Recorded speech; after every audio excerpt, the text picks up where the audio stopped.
আজকে সুন্দর একটা গল্প শেয়ার করি তোমাদের সাথে। আমি গত 2 দিন আগে ফেসবুক থেকে একটা জিনিস অর্ডার করি। সেটা হচ্ছে চানাচুর, চিকন চানাচুর। চিকন চানাচুর সচরাচর সব দোকানে পাওয়া যায় না, তাই ফেসবুক পেজে পাইলাম তারা নাকি নিজেরাই চানাচুর মেক করে। তো বিশ্বাস করলাম যে হ্যাঁ, মেক করে তো অবশ্যই ভালো হবে। দেখি নিয়ে দেখি কেমন হয় আর কি। আমরা ম্যাক্সিমাম মানুষই এখন অনলাইনে কেনাকাটা করি, তাদের প্রতি একটা বিশ্বাস চলে আসে।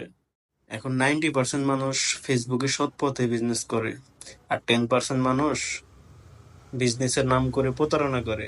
তাই কোনো পেজ থেকে যে কোনো জিনিস অর্ডার দেওয়ার আগে একটু পেজটা একটু ঘেঁটে দেখবেন, পেজটা রিয়েল কিনা, পেজে ফলোয়ার কতজন, পেজে কোনো রিভিউ আছে কিনা, আর পেজে অগ্রিম টাকা পে করতে বলে কিনা। যদি অগ্রিম টাকা পে করতে বলে, তাইলে ভদ্র ভাষায় একটা সুন্দর করে গালি দিয়ে দিবেন। কারণ যারা সৎ পথে বিজনেস করে তারা অগ্রিম টাকা পে করতে বলবে না, তারা বলবে ভাইয়া প্রোডাক্ট হাতে পেয়ে টাকা ডেলিভারি ম্যানের কাছে দিয়ে দিন।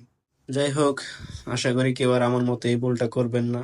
মানুষ কতটা নিষ্ঠুর হতে পারে, কিভাবে মানুষকে প্রতারণার শিকার বানায়। চানাচুরের নাম করে ব্যাগে কি ভরে দিছে, দেখলে আপনার অবাক হয়ে যাবেন। এটা কি হলো? এটা কি দেখে কি চানাচুর মনে হচ্ছে? ওয়েট, দাঁড়ান খুলে দেখাচ্ছি। কি সুন্দর চানাচুর! এত সুন্দর চানাচুর দেখে আপনার জিভে পানি চলে আসবে। ভাই, অদ্ভুত একটা জিনিস। আমি পলি খোলার আগ পর্যন্ত, এই জিনিসটা হাতে নেওয়ার আগ পর্যন্ত আমি বুঝতে পারি না এটা কি আদৌ চানাচুর নাকি অন্য কিছু। এই দেখেন, এটা কি, এটা কি চানাচুর নাকি অন্য কিছু? দেখেন আপনারা, সে চানাচুরের পরিবর্তে ইটের খোয়া ভরে দিছে। এটা কিন্তু সে না দিলেও পারতো, কিন্তু সেই জিনিসটা আমার সাথে মজা নিছে। আমার সাথে একটা, মানে, কি বলবো ভাই, কোনো কিছু বলার মতো কোনো ভাষা নাই। এটা কখনো হতে পারে?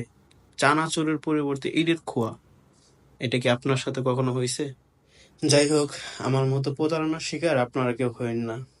তো অনলাইনে কোনো কিছু অর্ডার দেওয়ার আগে অবশ্যই ভালো করে দেখে নেবেন জিনিসটা রিয়েল কিনা। ধন্যবাদ, ভালো থাকবেন সবাই।